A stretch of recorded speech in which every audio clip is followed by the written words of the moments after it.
Everyone, thanks for listening. Today I'm talking with Jay Shapiro, who's a documentary filmmaker. Most recently, he worked on the movie Islam and the Future of Tolerance, based on the book by Sam Harris and Majid Nawaz.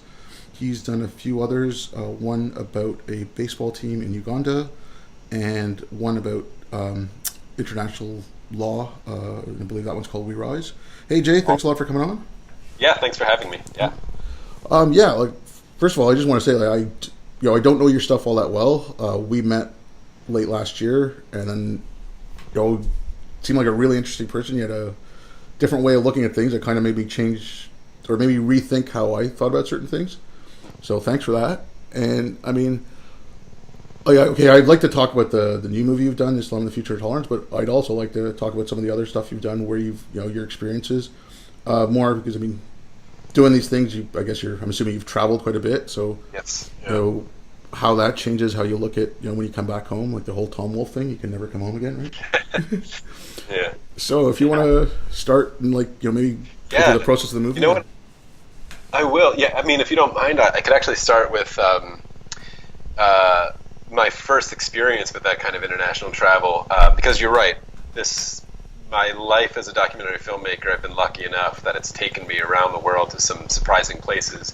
But all of this, I think, really started as a teenager. I'll tell just like a brief story. I grew up in sort of a secular Jewish household in Pennsylvania suburbs, and you could probably imagine if you see an American Beauty, you're sort of in the right world of what my life looked like. But the religion thing was not a huge deal, although the cultural Judaism thing in America was sort of there. And like all of my friends and a lot of Jewish teenagers in the suburbs, especially in America, my parents had saved up money for me to go to Israel. This was, I was 15. I think it was the summer where I was turning 16, I believe. And my older brother had gone. Everyone sort of came back with a similar experience. There's these groups this is not Birthright. Everyone sort of knows about the Birthright thing. There's all sorts of youth groups and different kinds of groups that specialize in these summer trips for teenagers. Young Judea, I believe, was the one that my brother went on. There's a whole bunch with all these kinds of names. And I was always just kind of an angsty teenager and wanted to do something a little different than all my friends were doing. Maybe there's some residue of just like wanting to be cool and be a little dangerous or something. And then I was also quite resistant to the taboo around criticisms of Israel that existed in my family, certainly, which was a very left-leaning secular family. But it was this one and my community, but just this one topic that sort of open discourse was not allowed to exist around. Where I was allowed to explore intellectually all sorts of ideas and all sorts of things, that was this one topic that always felt sort of off limits to me, and I hated that, of course, as this angsty teenager. So put all that in the mix of this teenager, and what I did was ask my parents if I could use the money that they had saved to go somewhere else that summer. And they sort of said, sure, which was really cool. And on a total whim, I was like, I had no idea where else I wanted to go. I had nothing else in my mind. My mom actually and I found this program called the Experiment in International Living. It still operates and is very cool, and if anyone happens to listen to this who has a teenage kid or happens to still be there, look into it. It's very cool. It's like summer programs. I think it was a 5 or 6 week program, and it's like part homestay, part community service, part education, a little bit of fun. You kind of do a lot of stuff. And I remember printing off two trips that they did, one in Thailand and one in Ghana, knowing nothing about either of them. And I ended up going to Ghana simply because my dad wanted to drive me to the airport, and the Thailand program left from LAX, and the Ghana program left from JFK, which was much closer. So I went to West Africa as a teenager, knowing really nothing about the world, and certainly nothing about Africa. I could talk about this forever, but that really was my first moment, I think, that turned me into a filmmaker, because when I landed, and after going through this very interesting experience of just eye-opening levels of poverty, of my own confusion about my role in the process of religion at a very overt level, of legacies of colonialism that you could see, and just sort of the confusion of a teenager thrust into that world, and then especially. I mean, that's one thing, but then coming home, as sort of, I think somewhere in your question, coming home and struggling to figure out how to express or talk about what the hell I just went through, or the thoughts in my head, when all of my other friends had done the Israel thing, and everybody knows that story in American Jewish suburbs, and so the parents who are like, oh, like they know that story, and there's really not a lot of explanation you need to do. They all can imagine what you did, but then it was like, Jay, how was Africa? And I was just paralyzed with where do I begin to even answer that. That was where I think I fell in love with the process of trying to express a lot of these questions or explore a lot of these things through the medium of film. So I've just never stopped. I never looked back. I ended up, as you mentioned, making a film years later about a baseball team in East Africa that took me all over there. I've been all over Europe. This law film that I made took me all over the world, which is also super interesting. But the questions just sort of never stopped. I don't know. But I was sort of the same way. My family, I traveled early, young, because we moved to Canada from India, and then we kept going back to India. So I got used to the going back somewhere and seeing something different, and then I think that gave me happy feet because I move around a lot, I travel a lot, and I think it's something that should be done. I mean, yes, I know people can't. It's okay, you can't afford it, you can't do that, but I mean, when you talk about education, I think that's one of the things that should be funded in education, especially like middle school or high school. Send the kids somewhere that's don't send them to Paris and have them stay in a Hilton, right? Send them somewhere that's different. Okay, you don't have to send them somewhere dangerous. You don't have to send them somewhere that is going to put them potentially at risk. But out of the comfort zone a little bit and let them see how other people live. Can I share a story? Like it's a specific one from that first trip that has become sort of a origin story of a lot of my thinking and intellectual curiosity that I still struggle with. I'm thinking of animating, and I've been working on it for a while, so it's another way of just trying to get this piece of art out there. But just as you were talking, I was remembering this story of, so this is that first trip that I was on. This is West Africa, Ghana. This is 1999 or 98. This is pre-cell phone Africa is the reason that I say that, because for anyone who's been there, it changed kind of overnight, the continent. This is pre-cell phone Africa.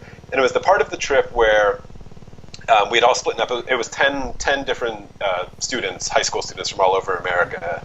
And there's a part of the trip where you split up and do a homestay individually, which was very cool because every house was sort of different. Like some people went off and stayed with middle-class families. Some people were staying in huts. It was like this total interesting range. And then you would get back together and talk about it.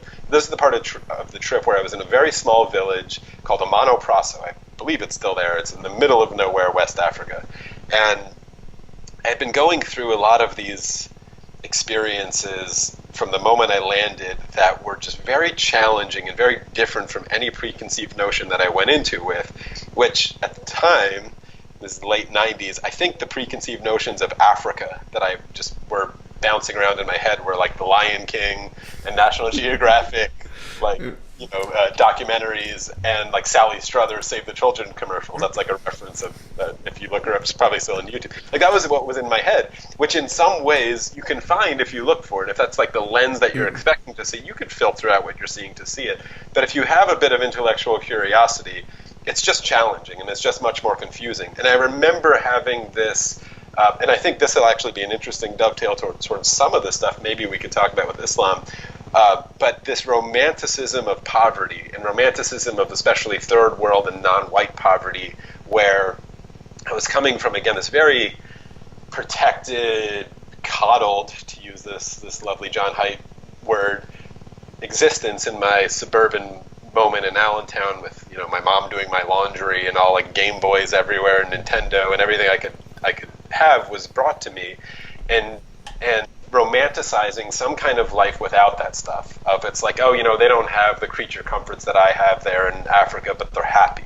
It's like they're poor, but they're happy. And having this notion of some sort of romanticized community, everyone gets along, they don't have a lot, but they all share, kind of lovely idea that I think as a white teenager growing up in the late 90s, I had imposed upon what I was going to find there. And I tell all that for the story. So I'll go back to the point where I'm now this teenager who's questioning all of these things that I'm seeing and struggling to fit them into that narrative, because it's a nastier place than that, as you know. Like, it's more of a step on your neighbor's throat to get the next meal kind of place than like Kumbaya. There's tribalism and there's racism, and like you're just confronted with all of this. And so I'm a couple weeks into this experience, and I'm walking on this hill. And the community service thing we were doing was building this elementary school in the middle of nowhere. It was a lovely little project. So I'm in this village of maybe 200, 300 people, and it's beautiful. And I'm walking there alone. It's early in the morning, and I'm looking out as the sun is rising over the mist, over the rainforest that starts there, and it's gorgeous. And like, this is the National Geographic version of Africa, and it's like, it's there if you want to find it. And I'm looking out over this idyllic scene, and there's this little stream that runs through the middle of the village, and there's an old woman in the stream, and she's in the stream washing t-shirts by hand, or clothes or whatever by hand, and shirtless, and her breast flopping out. This is like the National Geographic postcard. And I just pause because I'm staring at her there, and all these questions bouncing around in my head, and I'm just staring at her washing these clothes, and this notion detonates somewhere in my brain of this little truth of, that woman wants a fucking washing machine. And I didn't know what to do with that truth, and I still don't really know what to do with that truth, but I know that that's a truth. Whether that washing machine guarantees happiness for her or not, I have no idea, but I just knew she wants one, and if she had it, she wouldn't be in that damn river, probably getting malaria, and maybe she would have 3 more hours in this day that she could do to, study philosophy in some perfect utopia, whatever she wanted to do.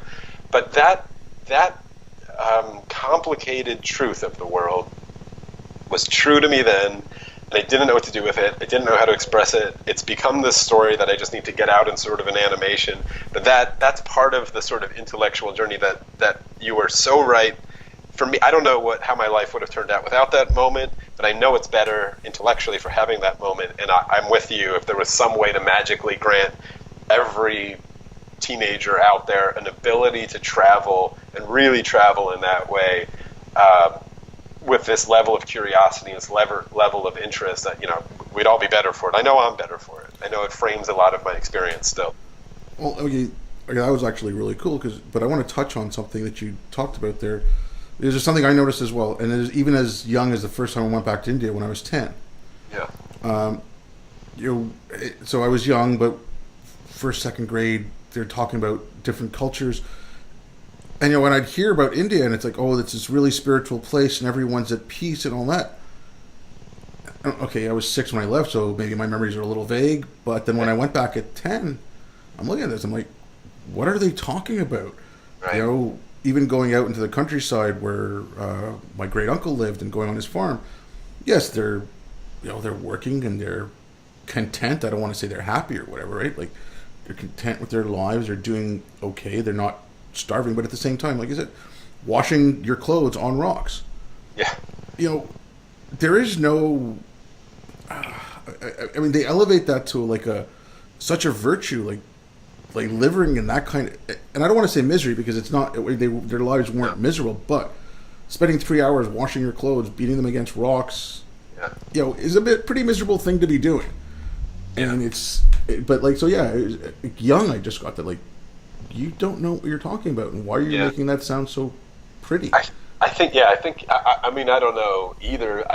There is this sort of just psychological, it seems, habit of imposing, this, I guess it's a naturalist fallacy. There's this fallacy of back to nature and this simple life, and maybe it's because we're a little miserable we have all the toys we want, but are they truly making us happy?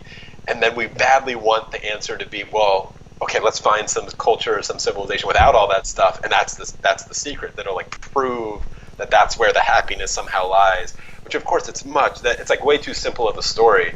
I've been to Africa, West and East Africa, all sub-Saharan Africa, to this point in my life many, many times, and I've also had the rare opportunity, we could talk about why, of being there with people who are coming for the first time many, many times. And there's this, and I'm guilty of it too, there's this phenomenon, I wonder if you'll agree with it, of walking through the ghetto, this is their word, the ghetto in these places, some slums, whatever you want to put it, in Africa, for the first time with someone who's never seen it before, a Westerner. And without fail, we walk through, I've seen it a lot now, and we get to the other side, sort of where there's always some sort of opening or a street where you get a chance to breathe suddenly, and you're walking through, you're seeing a lot of stuff comes at you in these slums. Indian slums are very similar. And you get to the other side, and without fail, the person that I'm with always says the sentence, they're poor, but they're happy. always. And it's always so, it's like they want that simple sentence to be true, where it's like, okay, they're poor and blank. They're poor in a lot of things. Some of them might be poor and happy. Some of them are poor and unhappy. Some of them are poor and angry. Some of them are poor and smart. Some of them are poor and stupid. They're poor and blank. They're humans. It's a human experience, and it's a complicated thing. But this desire to, like, tell a really simple story that we badly want to be true, I think probably relates, again, to, you know, thinking at home of, like, I have an iPhone next to me and this laptop here and all these creature comforts, but am I truly fulfilled? And wanting to find some sort of simple answer for that, where it just turns out that that's not. We know it's a really patronizing view, actually, for anyone who's lived it. It's like, wait a minute, like, give me your stuff if you're not happy with it. Like, you're a Westerner. If you don't like your laundry machine, give it to me. I'll use it. Yeah, exactly. And it becomes a much more complicated thing. It does seem the well-meaning political left is a little more infected with this romanticization, which is maybe something that relates to the view of colonialism in Islam, if we hinge to that at any point. But I'm not sure. Yes, I do know that it primed me, hopefully, to be a little more critical when I would feel those things about myself. Yeah, okay, so just to switch gears a little bit, and building on that, like, it would be a good segue to talk a bit about Islam and the movie you've just done. I mean, I see that a lot. I was never anyone who really spoke out about anything much, right? Yeah. I had certain principles that I respected, and if I thought they were being violated, I would speak out against it. But it was only after I got back from overseas and just saw all this insanity, and I think I came back right when everything was just going, like, at the tipping point, and I was like, I just couldn't believe it. And again, the Islam thing for me was not a big deal, because at that point I'd been an atheist for 30 years. So it was like, whatever. It wasn't, I didn't spend time thinking about it, but then I heard all these things. Well, that's just their culture, and it's, who are we to complain? And we did all these evil things, and then famously the Ben Affleck, Sam Harris thing on Bill Maher. I mean, that just really upset me. I mean, I felt like I was being told that I don't know what's good for myself. Yeah. That I'm not capable of standing up for myself. I need protection. But not only do I need protection and rescuing from problems that were caused by people other than me, because I'm too stupid, or brown people are too stupid to have caused their own problems. Yeah. And it's like, no, I'm sorry, but give it a rest. Yeah. I keep getting told about, you have to look at the person's narrative and their life, their life experience and all this. I'm like, okay, well, I'm telling you about my life experience. How is that any less meaningful than someone else's, just because it doesn't fit what you want to talk about, right? And I find that, like I said, patronizing and just condescending, and I find that more offensive than someone, being overtly racist to me. Like, being overtly racist, I could deal with that. I know where it's coming from. But something like this, it's, we want to do good. It's like, no, you don't. Yeah. You might think you do, but you're not doing anyone any good. Yeah, I think I got it from Douglas Murray. He doesn't say it in the film, but there's some line about, America needs to get over itself and realize the rest of the world can get itself into trouble perfectly fine without it. Like, there's a way to flip that sort of anti-colonialist, anti-imperialist bent that the woke left kind of loves to hinge on back on themselves, of like, you're actually doing it. You're actually making this claim that, like, you caused all the problems. It was like, get over yourself, dude. Like, America is complicated and certainly has made a lot of mistakes, but the rest of the world is plenty capable of causing problems on their own. Which is a way, like, it's capable of fixing their problems. It's capable of causing their own problems. It's so you came back post 9/11 then? I left 2002 and I came back 2014. Yeah, so you really missed the descent into madness, like the full. For me, it was like 9/11 was the tipping point for me to start asking questions. Of course, I made this film much later. I went off and did my own things, and but that was when, on a personal level, I started asking some questions to just friends, and certainly there wasn't any space that was open up that seemed rational. And then when Sam started writing, I started reading his work and following it closely. So, it's been It's a long time coming. I don't know where you want to. Well, Where no, you okay, like I want would to problem. kind of sticking to this a little bit, just like the way people talk about it. Because okay, I had mentioned this to you earlier. I first saw the movie. I mean, I read the book. Huge amount of respect for Sam.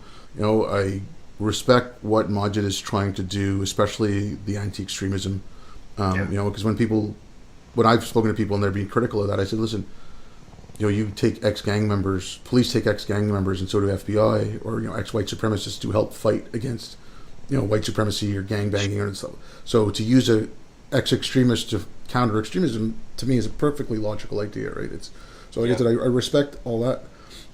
But the first time I saw the movie, I was watching it, and I have some issues with, you know, with like how Majid thinks about Islam, and I was looking at it from that lens, and I'm like, okay, well, it's, you know, and then I saw you in a podcast, and you were talking about how it was, you know, more about the conversation, and so then I watched it again, and it gave me a whole new light on it. Yes, you know, I still have disagreements, but you know, these are the two guys, from the way they tell the story, they almost came to blows, and you know, and then they collaborated and they got together and they were able to find common ground and how to talk. And you know, obviously, you know, Sam doesn't believe in any of the metaphysical stuff. I'm not sure how much of it Majid believes or not, but you know, that's up to him. But he has some belief in that, so there is obviously a huge, you know, point of difference, right? But they got together and they talked and they worked it out, and that's where, you know, like I said, that second viewing of it, looking at through that lens, made me appreciate it a lot more than just being critical of how Majid talks about Islam. Yeah, I've been. You may have seen the answer, and I'll continue here with this push that the film is much more, for me at least, about the subtitle than the first word in the film, Islam and the Future of Tolerance. For me, the much more intellectually interesting conversation, and really the conversation that I think this might sound weird, but more hinges on, at least in my viewing, is actually the subtitle, is the Future of Tolerance. Islam is the topic that they happen to clash on, but this notion of defining what tolerance is. And so, I'll answer it. I just did a screening in Iceland, which was actually really phenomenal, a great conversation. And we ended up talking about, because Iceland's an interesting place. Iceland literally has 300,000 people who are Icelanders. It's like this tiny place, and less than 1,000 Muslims. So it's like they barely touch this problem directly, but there's a lot of people interested in it. And we ended up sort of talking about on this notion of tolerance. And I'll invoke the Enlightenment here, and Enlightenment values is generally the methodology of science applied wherever you can. In the best light, that's what the Enlightenment values are, which means a culture of criticism, wondering whether you're wrong, and always, if you're 100% certain about something, like you probably made a mistake. Anti-utopia is basically Enlightenment, which is the irony of it. And anyone who claims that like they found the answer, you should be very skeptical of. That entails this culture of criticism in an open society, and to invoke a word that I'm just failing to find another one, a faith that the system itself, whatever system that you have, let's call it science, is robust enough and resilient enough that it is not afraid to consider bad ideas. It's not afraid to let bad ideas into the system, because it knows that it will snuff them out as wrong and bad ideas. You have to start smuggling in a lot of really important philosophy about objective morality and objective truth here. It's vitally important that we do that. But if you are afraid of an idea that's bad, you're actually admitting failure, that whatever system you have in place and whatever methodology you have in place to defeat that bad idea in whatever timescale is moral, is just not good enough. You're actually failing to defend the Enlightenment by building walls where you let zero immigrants in because you're afraid of their ideas. It ought to be that you trust the system enough, and that you believe in the system enough, and you know how to defend the system enough and the values enough that you can allow these bad ideas, enjoy the culture of criticism, and the good ideas will win. It's possible that you have some bad ideas and that you'll be influenced. It's possible. On this topic of metaphysics, it just happens to not be. You won't be convinced because those aren't right. But if you're afraid of them, then you're actually failing to defend the civilization and the ideas that you think you're defending. So a lot of the times where we criticize the left of, the woke left here of actually, the soft bigotry of low expectations and failing to defend the people that they want to defend, in this case Muslims. I think we can flip that around also of the people who rightfully are making that point of, if you're afraid of letting bad ideas onto your shore, you're failing to defend the Enlightenment, actually, because it's about allowing bad ideas because they won't win and they won't survive. Now, there's a limit. I'm not saying open borders. There's a limit. If you're Iceland with 300,000 people and you let in 2 million people with bad ideas, the system might break. There's a pace and a limit, and we can always argue about how many bad ideas you allow at any given time and how to operate on that. That's a political conversation that's really important as well. But I think it's an important point worth making, that why I made the film, why the subtitle is important, and why it's pointed more so. It's a film geared much more towards the Westerner who doesn't know how to talk about this problem than the Muslim himself wondering whether they should be a Muslim anymore. If it's effective for Muslims, I actually am not sure. But I hope it's effective for people to have this conversation, because what I fear, and we're talking about the overreaction coming back after 9/11, is abandoning the project of the Enlightenment because we're so damn scared of something that's not rational to be scared of, and admitting that we actually don't believe in the project of the Enlightenment is strong enough or robust enough to just take some bad ideas and win. And it might take some generations. This isn't, if somebody in generation 1 comes in with a bad idea, you hope generation 2 the idea is a little less potent, and by generation 3 it's gone. It's why the great melting pot analogy is something we also can't lose or leave. I think that is the Enlightenment in a nice political cartoon. That's the real fear. If we lose that project, which has just been so damn successful for the world and should continue to be successful, because we don't actually know how to defend it or believe in it, it's the same project. We could lose this on both fronts. Muslims are certainly in danger because people who are purporting to protect them by not allowing the conversation are actually hurting them. And then the entire project of the Enlightenment is in danger by being so afraid to have the conversation or not allowing the conversation because you don't truly believe that you can win the argument. We're at an interesting, I think you said, tipping point. Maybe it's tips in a I hope not, but I hope not. Also, getting back to that, and so just talking about immigration for a second, and sure. I agree with you there. You can't have open borders, you can't have closed borders. Like the two extremes, neither of them is tenable, and there's no point. So let's try to find some sort of common ground here, right? And I'll give you an example from Canada, just because we let in a lot of refugees from Syria and Iraq, which laudable, and I'm glad they did it. They were supposed to bring in more Yazidis than they did, but they didn't. And I mean, again, these are things when we're going to take in refugees, who are at most at risk. These are the conversations you should have, right? But that's one thing. But can you actually help them? So you let in 25,000. Are you providing them? And these are things that you have to look at. These are things, again, you have to look at them critically. You have to look at them reasonably. And some emotion is going to come into play because you are talking about people's lives. But if we let in 30,000, but we can't really provide them any services, we can just provide them with a place to live and then set them free. Are you actually helping them? Yes, they're out of a war zone and they're not an immediate threat, but how are you actually helping them? Like, are you helping them cope with psychological issues? I mean, I was in a war zone. I saw some bad stuff, nothing nearly as bad as what soldiers would see. Or there's no way I could compare with people who are actually living in a place like that, right? Like So what are the issues they're having? So if you can only let in 15,000, but you can help that 15,000 properly, isn't that a better move than letting in 30,000 and not really helping them? Do you know what I mean? Okay. And then getting back to the immigration thing. When my parents immigrated to Canada, that was back in December of 75, right? So our family moved here. The government's offered courses. They said, okay, these are the values that we have in Canada. You're allowed to practice your religion freely, but you can't force it on people. Just basically going through what your rights are and when I say obligations, not something that you're going to be held at with the point of a gun, but take pride in your society. And this is for immigrants and all citizens. The state owes you rights, but you owe the state and your society some obligation, some duty, and some level of gratitude that, this goes back to why travel is important, to compare what you have to other people, right? Yeah.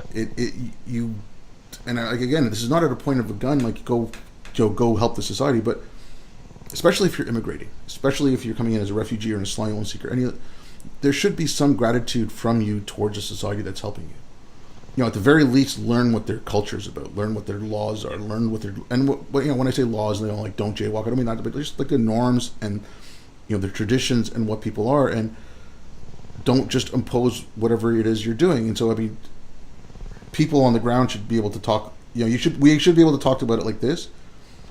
Government should put in more things. Like, I don't know what the system is in the States. In Canada, it can take 18 months to 2 years to get immigration, like to get a visa to immigrate. You have 18 months to 2 years to talk to these people about things like this. Why not take that advantage, right? Yeah. I've been really thinking about this notion of values and laws and all this kind of stuff a lot recently, and I've been posting on lovely social media about some of the stuff just to sort of get my thoughts out a lot about it. But I think I wish the conversation would shift. I think it's dangerous to talk about purely values and culture, whether it's American or Canadian or German or whatever it's going to be, as the result, like the output of the epistemology of how we reached them and derived at them. I wish, this is something that I've been pushing back about. I saw Jay Shapiro, no relation, posting about Judeo-Christian values and trying to equate them to the Enlightenment, and I'm just so sick of seeing it, because it's. I could go on this rant. I ranted online, so I wanted to do it now. People could find my rant. But what's important to take away from it, in my view, is the epistemology. It's the methodology, the confusion of the output of a system versus the system itself. I hope what we could be proud of in the West is the system. Our values are actually the system by which we derive these laws at, which means the laws are not set in stone. It's a system of hopefully error correction and amendments. All this stuff that we talk about is generally trying to take Enlightenment values and codify them as much as you can into some sort of methodology of lawmaking and culture making, whatever it is, that you need freedom of speech for it. If that's going to equate to the culture of criticism, always wondering whether you're wrong and finding the best ideas. It's like the system itself is what we ought to have pride in, and the methodology of how we derive at these laws and these cultures, they're almost like secondary, where the culture, the system that you're trying to teach is that process, the process of criticism, the process of finding the best explanations for phenomenon in the universe. The process is what we ought to be proud of and give classes in, not like, this is what you eat for Thanksgiving. But those are fun traditions and this kind of stuff. It's got to be like this process of the culture. And I wanted to, because I also pointed at the science community, I was pointing to this confusion that the faithful or people like Ben or people who clearly have some sort of religion tend to make this mistake. You and I were talking about it, of science being a bunch of things on the shelf that science has resulted in. The science is the methodology, and we're talking about what we should name it and all that kind of stuff. It's great. And then science-minded people make the same mistake with religions, that religions are the output of a methodology, and it is a methodology. Like I said, it has one step, the methodology of faith, which is totally diametrically opposed to science. There is zero overlap when defined correctly. Zero. There's no agreement here. But faith has a methodology.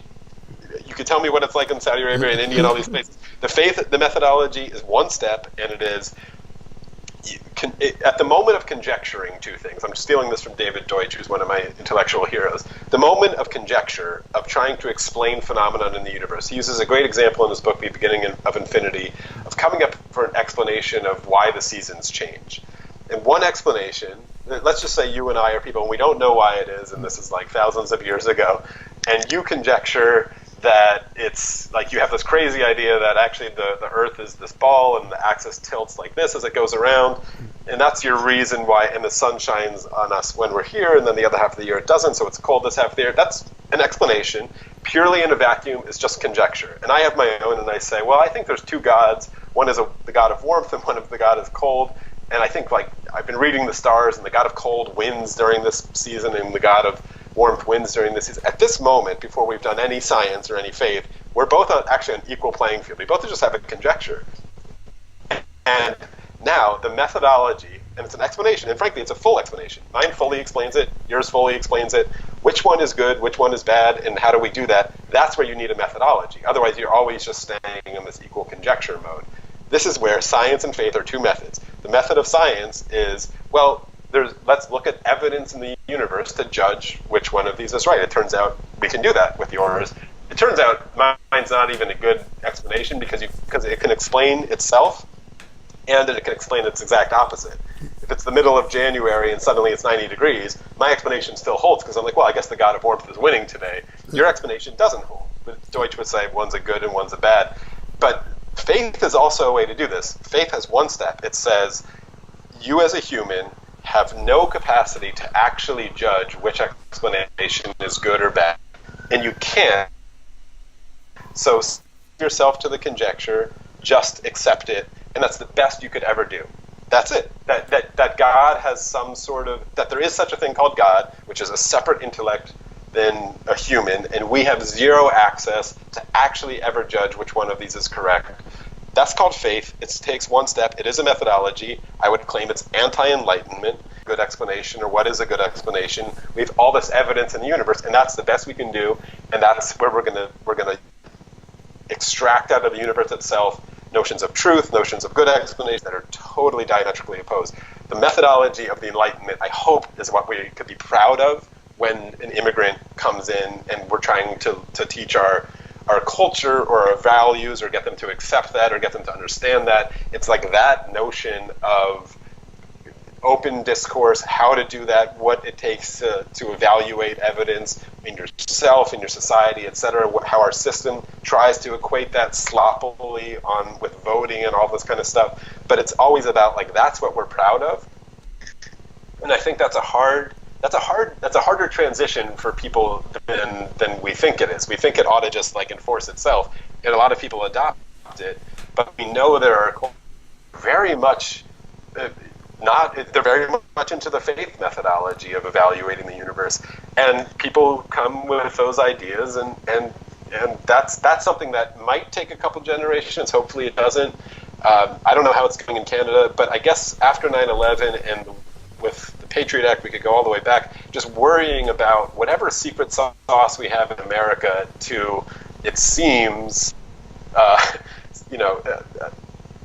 convince people, newcomers, the world, etc., that this experiment of trying to have something called a nation that operates on these principles, going back to like the Gettysburg Address, is possible and can work, and inherently allows bad ideas into it. And sometimes they're a problem, but we have trust in the Enlightenment values themselves to win those values.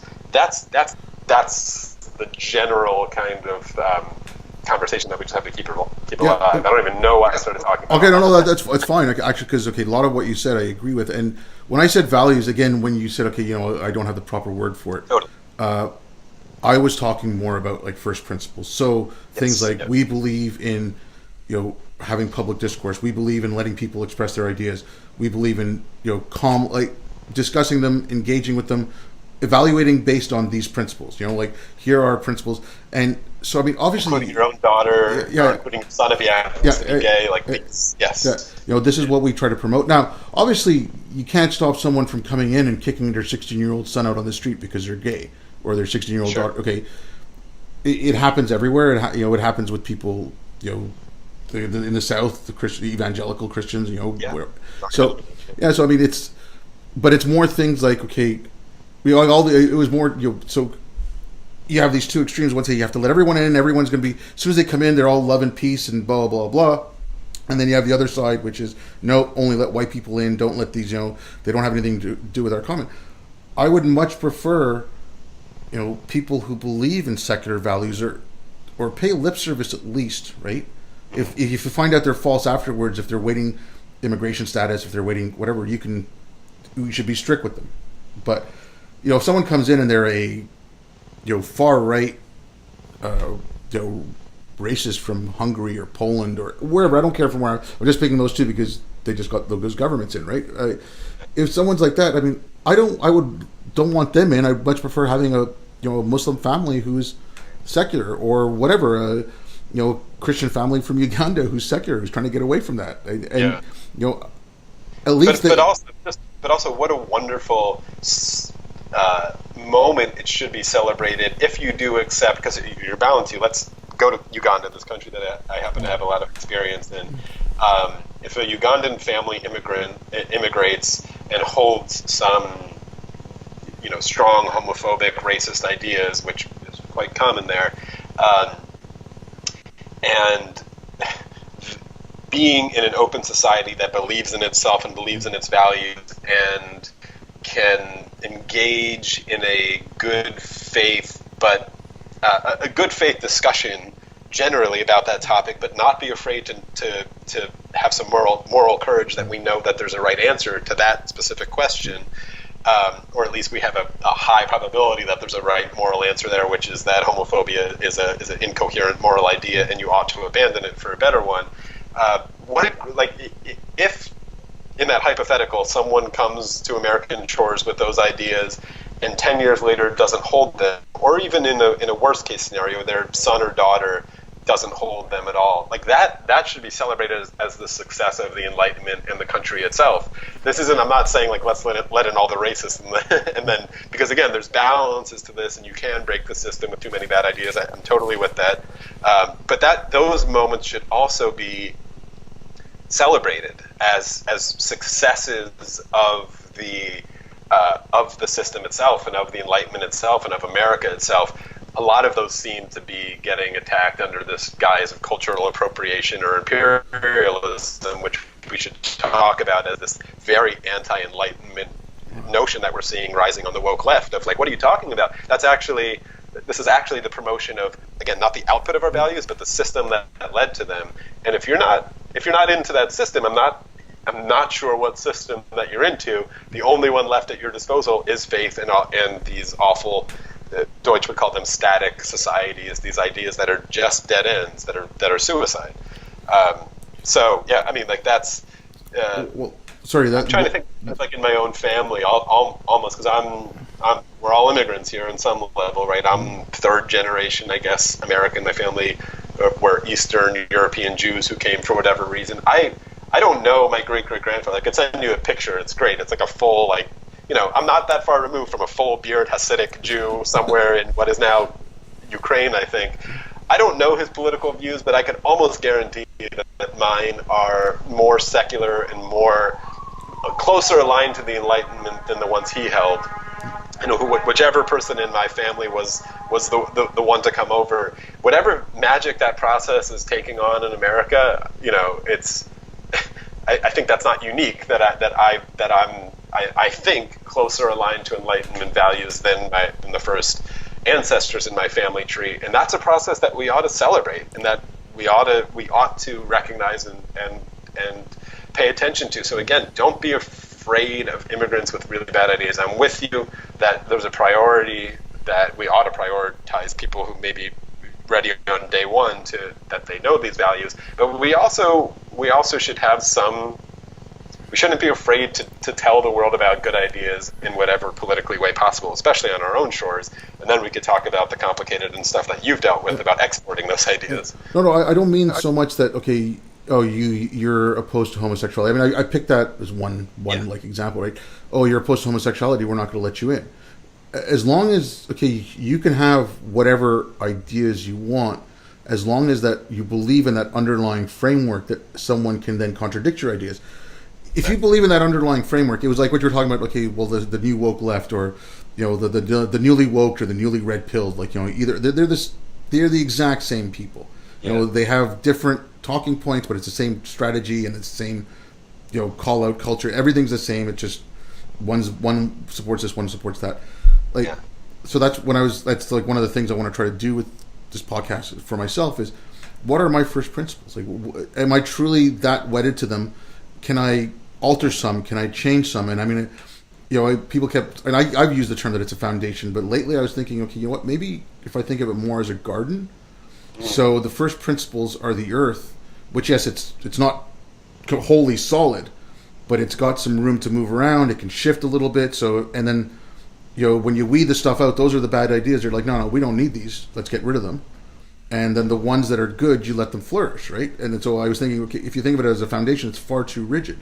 You need something a little bit more flexible, a little bit more able to adapt to the times, and not just be so rigid, right? And so I was kind of thinking of it like that. So what are their first principles? And I don't think they could define them themselves. Like, they might say, oh, I believe in equity, or I believe in diversity, or, any of these buzzwords. Like I'm a race realist or whatever. Like, okay, what does that mean? Like where do those come from? Like, how do you derive those? Like, is this like a Hume thing? Is it an otter and is, or like, like where do you get these from? At least if I can show, okay, I believe in, like you said, the core values of the Enlightenment, the values of the individual, and their right to practice or not practice, their right to express themselves, their right to disagree, and their right to be able to go up to the state and speak truth to power without fear of repercussions. Yeah. And so, I mean, like, if ever, this was something based off something, like I was playing on something Sam Harris had said, and you remember when he talked about the narrative, how there was always a narrative to describe any certain narrative, and he was using it disparagingly. And then just sometime last year, I can't remember why it popped in my head, and I was like, okay, maybe we need a conversation, and it could be just with yourself. Like, how are you talking about these things? How are you going by them?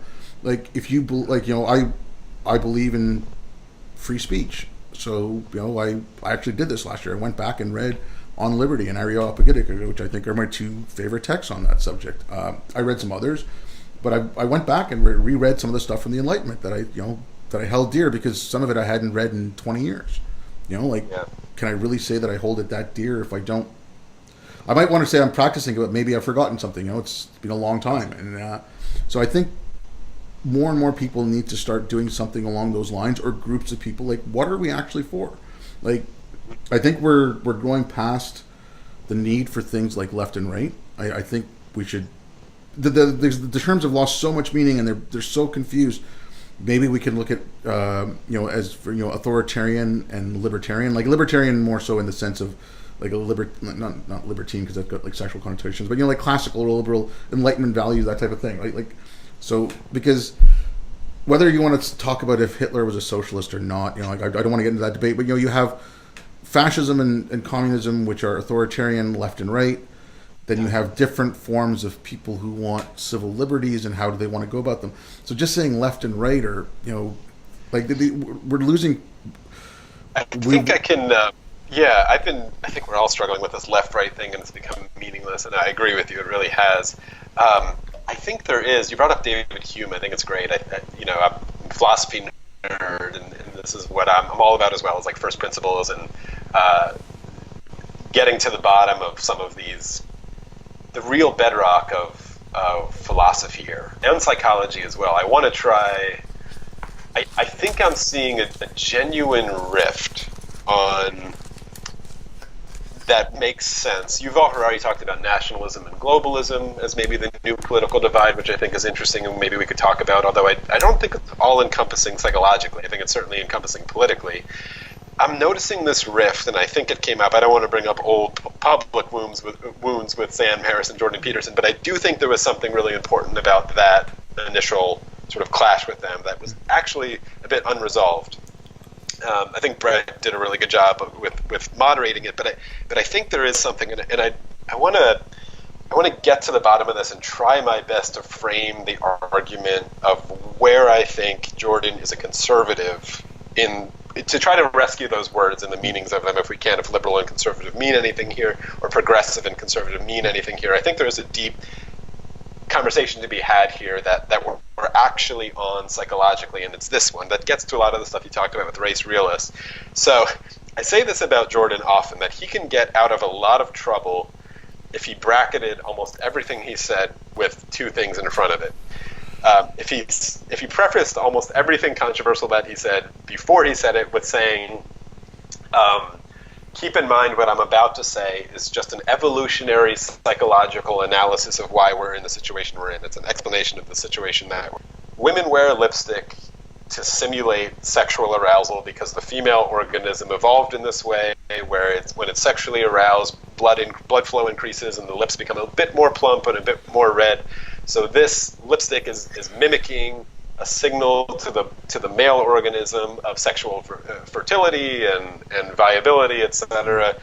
That's fine. That's probably a very good, if not complete, but very good evolutionary psychological explanation for why women wear lipstick. And then when the reporter asks him something like, so should women complain when they're sexually harassed in the workplace when they're wearing lipstick? And he sort of throws his hands up and says, I don't know. Like, whether he knows what he's doing there or not, and he knows it's going to be a bit controversial, leave that aside. But if you finished that thing that he said with another bracket that said, so keep in mind, I am not making a normative claim, a moral claim of how people ought to operate in this space, but I'm just acknowledging that this is the situation we're in, so this is what the tension that we're in, and it's a bit difficult and maybe a lot to ask for humans to like suddenly snap their fingers and overcome this deep evolutionary, so that being laid out, I think what we're left with at the end is two positions. Maybe that was a bad example of the lipstick, but we're left with two positions. One of, we clearly have inherited and bring a lot of baggage with us of evolutionary psychology and a long trail of evolution, which is not necessarily moral, and it's in us. And it might be a lot to ask for us to just snap our fingers and overcome it. So there is this notion of I think Sam and Jordan and probably everyone in this conversation, well, I don't know actually, but people, that's like where the disagreement starts, and I think there is an actual disagreement between something that you can call conservative and something that you can call progressive. Whereas the progressive might say, well, of course we have a moral obligation to overcome the residue of our evolutionary bullshit. So we ought to do that. And we can do that without invoking any religious bullshit to do it. We can do that. Jordan doubts, I think, that last statement, that it is doable without the religious story and the religious framework and all the Jungian stuff he talks about. He thinks we need those stories in order to do that, to sort of usher the human psychology itself through that notion where then you don't harass the woman wearing lipstick or whatever, if you follow the analogy. I would call the second one conservative, that doubts that humans can progress through that evolution, or we're shackled to it to a degree that's rather concerning. That is something I would call conservative. You can throw almost everything into that notion of, so when someone says a race realist, I think they're trying in a very sloppy way to have this kind of conversation of, well, of course we're evolved to be racist on some level because we probably are. Like, we're born with these biases, and if you're an animal evolving on the savannah, you of course show a bias towards your kin and people that look like you. And the animals that were openly super trustful of things that didn't look like them and didn't sound like them probably died off first. So there was an evolutionary trend towards clustering and tribalism, of course.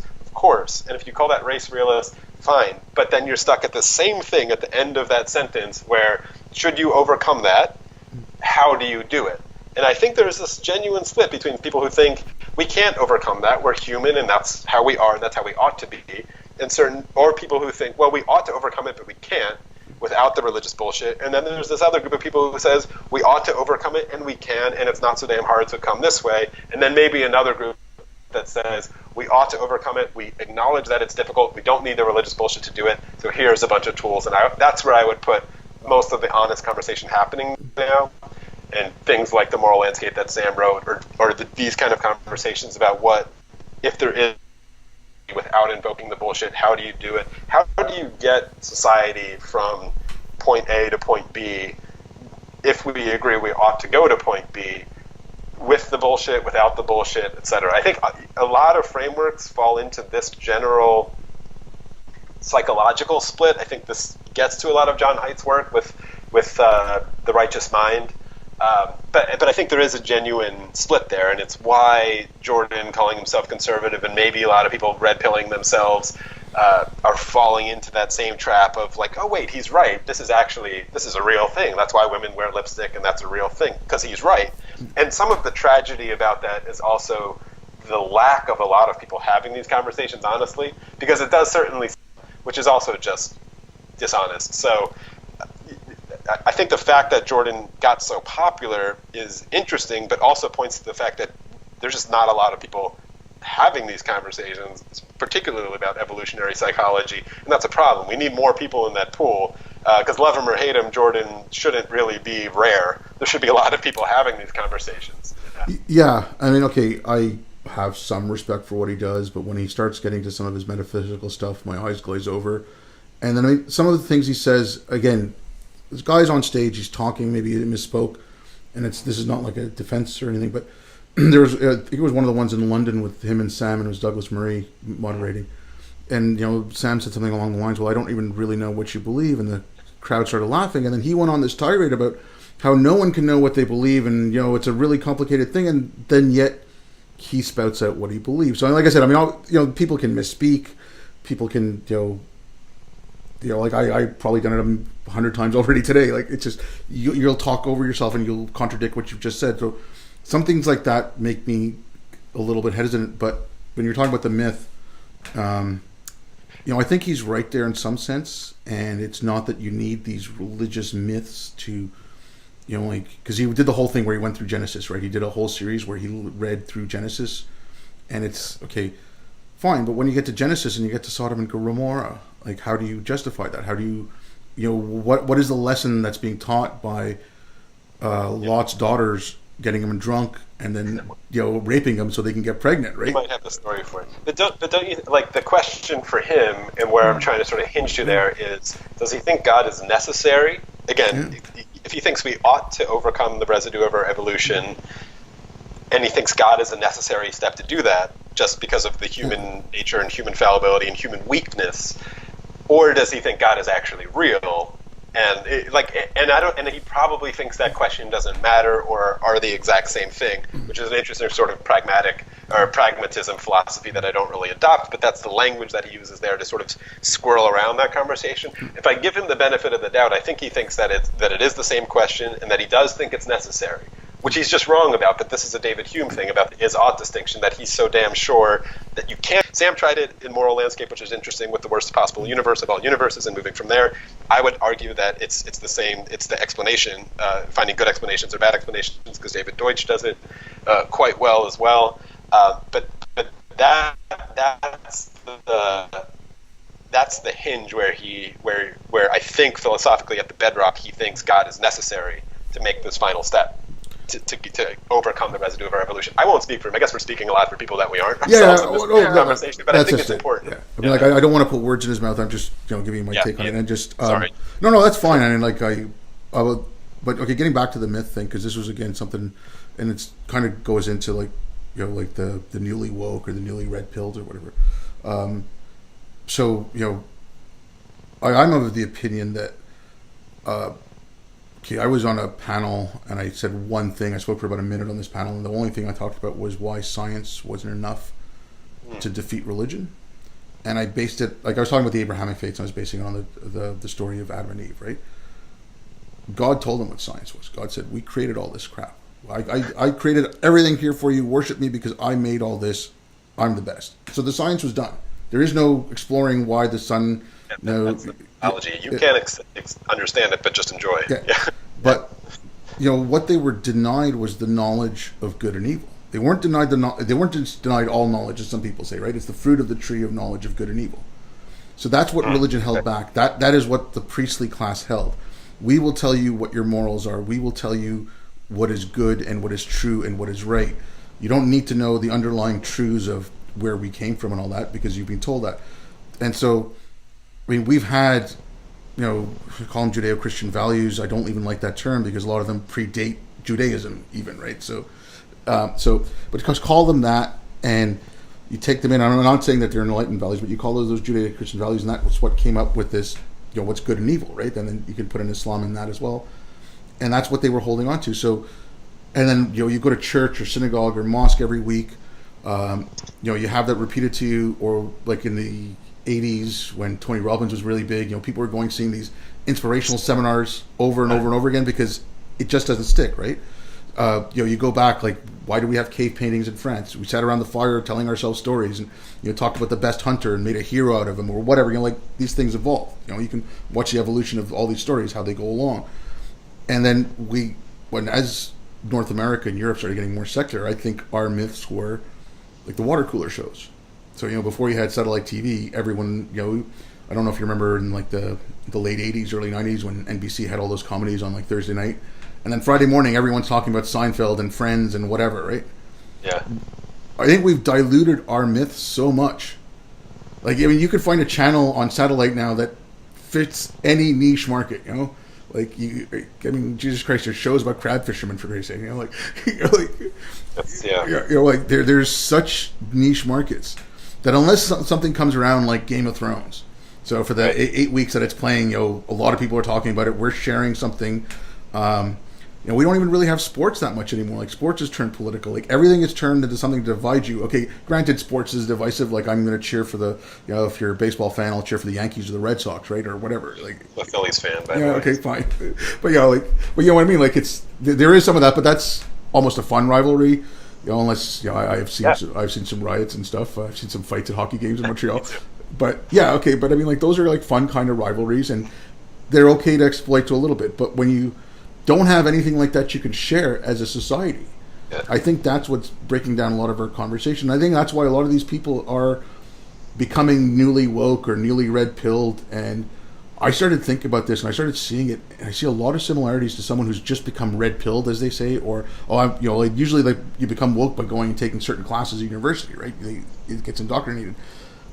They act like converts. Like when I see a convert to Islam, and one of my friends is being very public about her conversion to Catholicism, and she's been tweeting out about it and posting on Facebook, and she's been a Catholic convert for just a little over a year now, and she was tweeting all about it and talking all about it, and their attitudes of like, my God, this is the best, and like when you see someone who's like being, you know, like I said, newly red pilled or, you know, newly woke, it's like they've got this faith now, and they want to show that they're better than everyone else. Oh, I might be new at this, but I'm better than you who's been practicing this for 20 years, right, or 50 years, or whatever. And I see that newly converted zeal in a lot of these people, and it's scary because it's. I don't know if you read that article that James Lindsay wrote in Aereo about the religion of postmodernism, and it's a long article. It's about 15,000 words, and he wasn't technically calling it a religion. He was making some comparisons on how they have, you know, like the dogmatic thinking, sort of how religion does. You know, original sin is the same as the patriarchy or white supremacy, or, you know, all that kind of stuff. It was really interesting, but I don't remember seeing anything about that. Like like I said, the newly woke or the newly red pilled remind me a lot of converts to Islam, or now, you know, like I said, this one friend of mine who's converted to Catholicism, and there's a lot of similarities there. Yeah, John McWhorter also has been. I mean, I was lucky enough to have John and Steven Pinker on stage with me for an event that ended up being half about linguistics and then a little bit about this stuff. But he's been writing about this analogy as well. He calls it anti-racism as our new religion, our flawed new religion, and he just keeps refining and lengthening the argument. And I think it goes even further than he initially sort of thought the analogy works. He made those same kind of comparisons of like white privilege being original sin, and, you know, all of the things sort of match and align. If you haven't seen him do the argument and lay it out, he's been.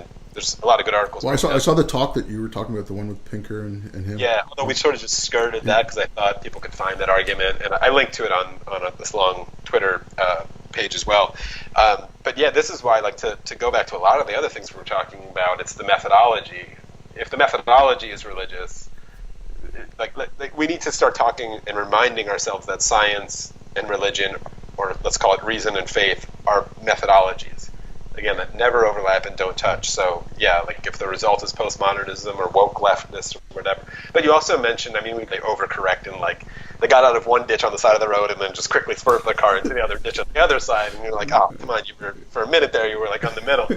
But I think that's sort of natural, and I'll give some sort of slack to some people who do it. And now we live in this time where it can become you can get trapped in the other ditch because it can become very profitable, and doing that publicly is challenging. I won't name names here, but maybe people can infer who these people are.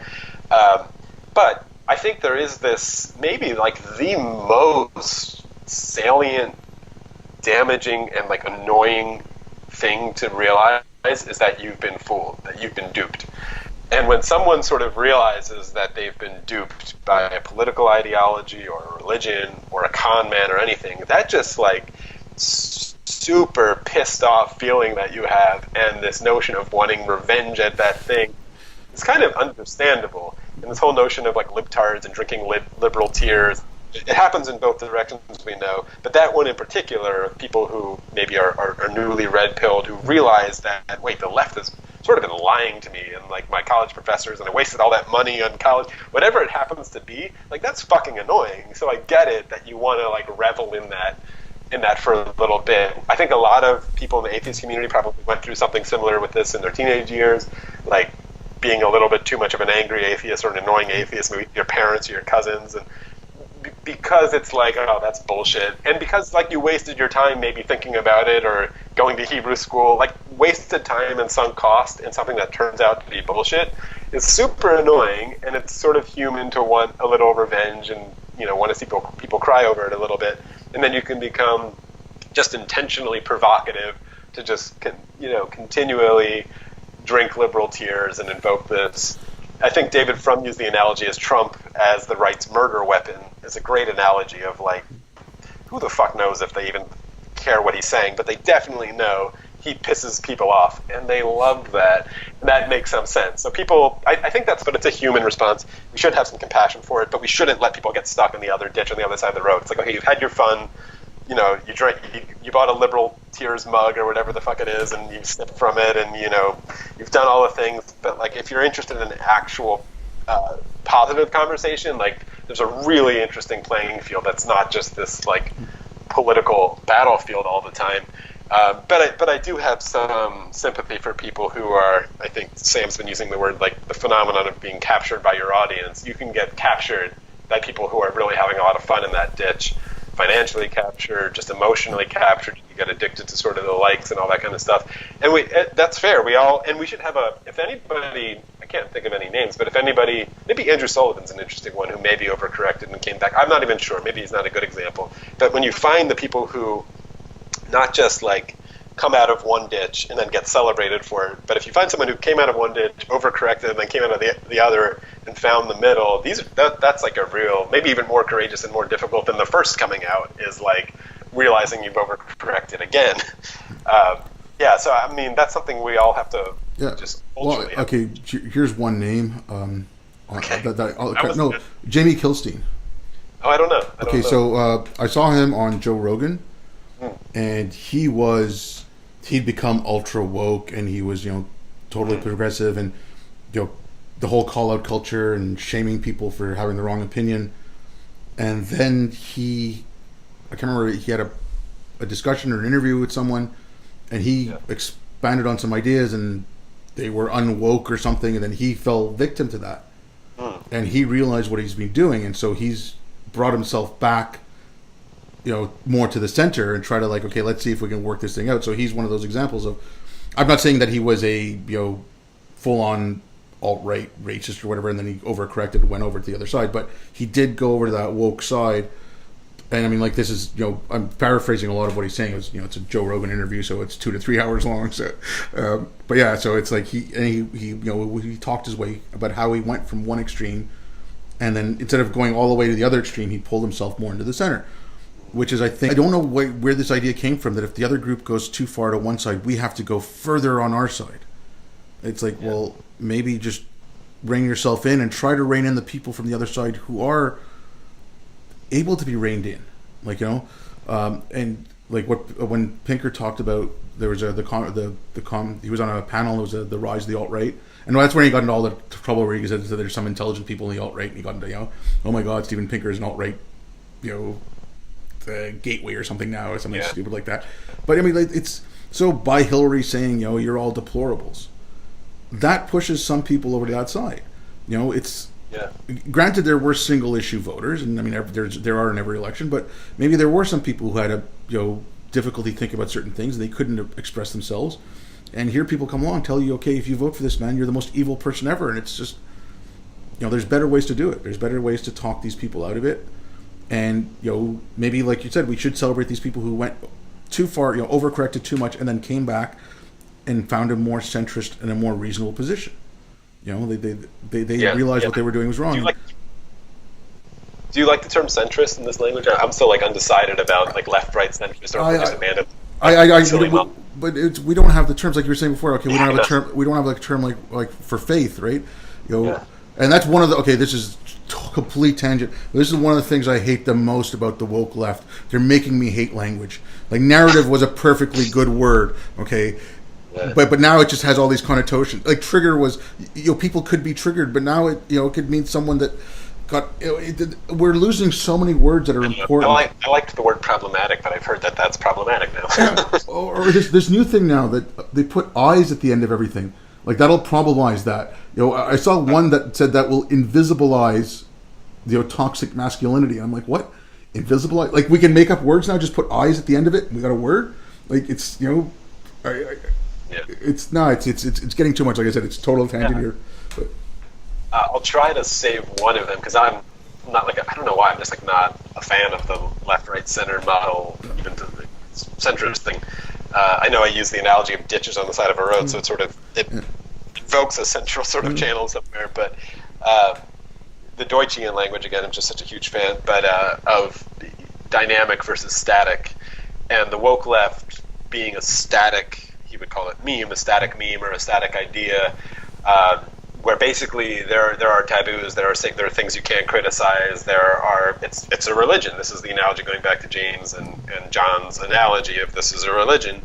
Just call it, a religion inherently is a static system where the answer is decided and you cannot question certain things. Maybe you can question some things. We were talking, like this, is there wiggle room within a religion to question things? This will go to Majid stuff or whatever. But a dynamic society is inherently open. It's inherently error-seeking, error-correcting, and inherently creative. That's where creativity happens. If there's ideas you can't think about, if there's thought crime and this Orwellian kind of thing, and if there's speech crime, this is an uncreative society, which is funny because I think we associate, or the woke left wants to associate itself as such a creative, artistic kind of society. It's actually not. The real creativity, I think that split might survive even the language attack from the left of dynamic versus static, because I think they take these words and they want to be these things. They want to be dynamic, but you can show them very easily how they are no longer dynamic because of their staticness when it comes to a lot of issues that just cannot be discussed, cannot be criticized, cannot be are just not open for criticism or open for better explanations and seeking better ideas. Well, that's just so they stopped. They looking. have that in common with the right. The far right and the woke left meet in a static description of their ideologies, of their messages. I mean, like the woke left, more so, and it just I don't want to say more so because I think that the alt-right, the far right, has more potential for violence, but the woke left, unfortunately, because of their control over academia, granted, Trump's in power in the States, so, but I mean, that is something that's fluid, right? It can change back and forth, but the academy is going to take a long time to change. It's, like, the only thing, they're not searching for, okay, is this idea valid? To me, it seems like, again, I like the term Jamie Lindsay and Peter Boghossian came up with, the grievance studies. Because they are searching for grievance everywhere. The only thing they seem to be looking for is grievance. And what is going to cause me grievance? I mean, the alt-right has their grievance. They know what it is. They've clearly spelled it out. They're not looking for anything else. They're not looking for a solution other than we want a white ethno-state, pretty much, right? Like, after that, whatever they do internally, that's something, we can figure that out. But yeah, no, it's this continuous talk. And again, getting back to the religion of the alt-right or the woke left or whatever. That's why, I mean, like, I know, like, I liked his article because he wasn't saying it was a religion, but he was saying it got religious. So, like, all these things, I mean, I think we should just focus on, is it dogmatic thinking or not? Like you said, is it dynamic or is it static, right? It's static, like, dynamic. Yeah. Dogmatic. I do it, I mean, like, dogmatic thinking in any form will take you to a wrong. Listen, I'm taking a lot of your time. If you want to talk a bit about some of the movies you did, or I mean, if you just want to mention them, like, we can discuss them. I don't want to take up too much of your time. I mean, of course, the one that Islam and the Future of Tolerance is the Sam and Majid conversation. It's out now, obviously. It's on iTunes and Amazon, and it's all the VOD stuff. And we're doing screenings, and if you want to host one, we do them through FanForce. Talking about academia, we have a educational distributor as well called Torch. So looks like we're going to be doing one in University of Cincinnati. It's not confirmed quite yet, but I think Yasmin Mohammed and I are going to be there. It should be really fun. might do the same exact thing in Colombia. So it's getting out there. It's starting conversations. If you're nowhere to find it in person, buy it online and watch it there and let me know what you think. Yeah, and then the other films, The Opposite Field was the one about a baseball team in East Africa. Totally different kind of thing. It's like family-friendly underdog story of the first African team to play in the Little League World Series in America. There's actually a Canadian connection in it for your Canadian fans. A team from Vancouver gets involved at the end. It's a sort of a surprise ending. That one I don't think is on iTunes anymore, but if you search Opposite Field, Uganda baseball, you'll find it somewhere. Or it was on Netflix for a while. I don't know about it in Canada. And then this other one called All Rise, which is a really interesting film, really isn't available publicly anymore. It's on law school. It's at law schools everywhere. That one was actually funded by a law firm. It follows a moot court competition, which is basically a model UN type American Idol competition for international law students all over the world. It's really cool. It's called the Jessup, Jessup. It's a really cool thing. It's very philosophical and intellectual, where there's a fictional case put out to every law school in the world, basically, at the same time, and then they form teams and they argue for fictional country A or fictional country B, and it's a simulation of the International Court of Justice. That's really cool. The best teams in the world come to DC to compete. It's sort of a career-making thing, very stressful for these international students from all over the world to be in. That's really interesting. That was really fun. That film and the production of it took me to like 11 countries and had amazing conversations with very, very inspiring younger people who are engaged in these kind of conversations. You do see a lot of the same kind of confusions we're talking about, but the realm of international law is really, really interesting for people who are listening to this. Just think about international law, and you're inherently thinking about first principles and the notions of objective morality and how to navigate that field. And if obviously the big bugaboo in international law is who enforces it and how is it enforced. The International Court of Justice is this amazing kind of body at The Hague. It's basically the judicial arm of the UN, so only countries can be there. You can't have individuals. It's not the ICC, which is where like warlords get put up. This is countries suing other countries for some violation that they consider to be a violation of international law, whether it broke a treaty directly between them or broke some treaty that both of them had signed at the UN, etc. Okay, you decide, okay, I'm thinking of some recent one, like Australia sues Japan because they claim Japan is whaling in their waters or something, or like fishing in their waters internationally, and like this is illegal, blah, blah, blah. Okay, you're a judge, you decided, I think that one was decided in Australia's favor, but now what? Who enforces it, right? There's no police, there's no jail for the country. So it's this really interesting dynamic, almost philosophical thing of like, how do we, what do you do once you're at that point? But listening to students who are really engaged in that conversation and about to enter that conversation, it's probably 99% politics and 1% law, really, international law. But it's really, I think, it's sort of an interesting film and just an interesting concept to understand about the utility of going through a really generally philosophical exercise that might not have any tooth in the real world about who enforces it, but is it still worth it or is it not worth it? Or it really makes you think about these notions of like things like the UN or these kind of conversations. Do they go anywhere? I think there's great value in it. The UN gets a lot of shit, and rightfully so, but we should also, it's interesting, and I didn't know a lot of this, the language of, and we're talking about language, the language of international law, even for bad actors in the world, someone like Putin, when he does something, see, I don't even want to put a word on it because words become legal things. When he does something in Crimea, what do you call that thing? An invasion, an annexation, he would call it like a humanitarian effort. Like, what do you put around that? But I remember him, again, this is someone who you think doesn't give a fuck about international law and probably doesn't or uses it to his advantage. When the world is condemning that action as some sort of illegal land grab, we're using the language of international law. We're pointing towards treaties. He pointed towards a treaty. It's kind of crazy, but if you go back and read the language and the kind of conversation he was having publicly to the world, he basically was saying that if there's an emergency crisis, this is a notion. I don't know the exact treaty in international law, but if there's an emergency crisis in your neighboring country, and these people, basically, if Rwanda genocide is happening and you're Uganda, you can go in and put a stop to that and then ask questions later. Like, you don't need permission first.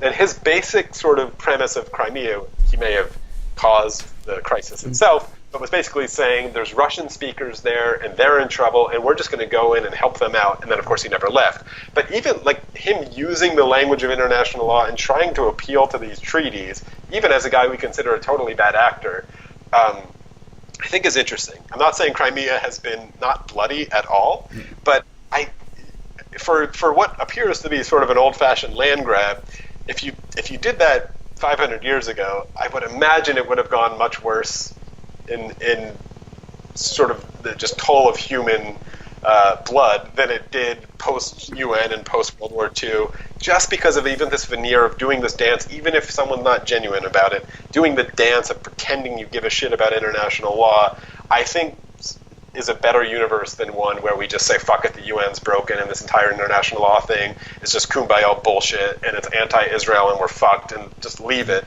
I think the world, we have to admit, this is a very Pinker thing, we're in the long peace post-World War II.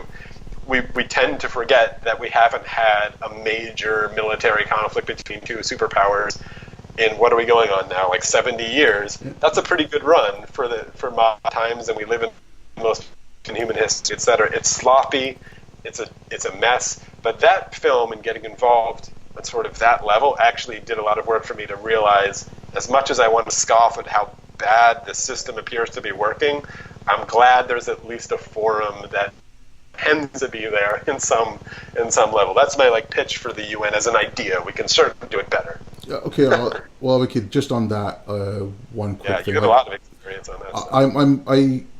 Okay, yeah, the UN. There's a lot of problems with it. I mean, okay, talk about using the language and stuff like that. Saudi Arabia saying that they're going to do more to fight terrorism, and then making atheism a terrorist offense, right? So okay, fine, we'll put a bunch of atheists in prison. Look at our prison record. We put in all these terrorists into prison. There is some, but I agree with it. And it's again goes back to the whatever, the woke left, the far right. They're not trying to fix anything. They're trying to tear down everything. It's like, okay, let's look at what systems have worked across the world and let's try to emulate them. And if they're, I'm not saying that what we have is perfect or what the United States or Canada or the West has is perfect, but so far it's been the most tenable system. So let's work within it and try to fix it. Like, not this idea of let's tear it to the ground and rebuild it. Okay, sometimes you do need to tear stuff down and rebuild, right? Like there is, you don't have any other choice. But I don't think we've even tried to see, okay, let's address the problems within the institutions where they lie. Like a thing with the UN, one of the reasons why Saudi Arabia can be on the Human Rights Commission at one point, I think they were the chair of it, was because of the block of Arab states, right? So let's. I mean, it's going to be natural. Like, we will go together with the tribes that fit us best, and we'll make alliances or whatever. But something like the UN should be something. I mean, it's got to be a higher aspirations than who can get the best trade deal. If we abandon the UN and then have World War III, I guarantee you we'll reinvent the UN and just give it a new name. I think we all understand. We know even the woke. Well, let's leave the woke left alone. Even the far right, the isolationist far right, the nationalist far right, who thinks this is all a terrible idea and the word globalism is a poison and all that. I think maybe I'm giving them too much credit. I think they do think they're helping in fixing the world and trying to fix the system, or that was a huge mistake and we need to go back this way. Whatever you want to call it. I have to believe that they know at some point a global cooperative society at some level, or a forum to at least do that, is necessary. If they think that's just fair trade and that every nation ought to be just sort of some autonomous system that's just engaged in some global libertarian dream or something, even that is a system that needs some regulation. They admit that some regulation has to happen. They're not anarchists, so at some point there is regulation that has to happen. I think you can get even a hard libertarian to notice that at least a small level of regulation is necessary at certain times and moral at certain times. Well, then extend that to their utopia of a global society that is engaged in some libertarian society, if that's what they're going for. well, then you're going to need some regulation there, and then we get into a whole conversation of what kind of regulation and who gets to decide, and then you've just invented the UN again. It's like that South Park episode where they get rid of government, and by the end they rebuild government again. Yeah, well, that's, they're like, this idea we should all just like elect the best person, and then if we don't like them, do another one, and like that's great. It's, I mean, the joke works, but I think that I hope we don't go down that path because it'll be painful of learning the lesson once again. Yeah. But it's sloppy. Of course, there's problems, and there will always be problems. And the fun part is solving them. And the fun part is like, oh, there's problems. They're solvable. Let's get to work on that instead of this throw it away. Let's abandon it and go back this direction, or the woke left of like, we've solved the problems. What are you talking about? We just need to sort of stop talking about all those things. We know they're both wrong. We just, the dynamic system of what it could be is the challenge. But yeah, I don't know. But yes, you've taken up a lot of my time. I am going to have to go. I will let you go. Thanks again for coming on, and thanks everyone for listening. And I'll be back in a bit. Awesome. Thanks, man.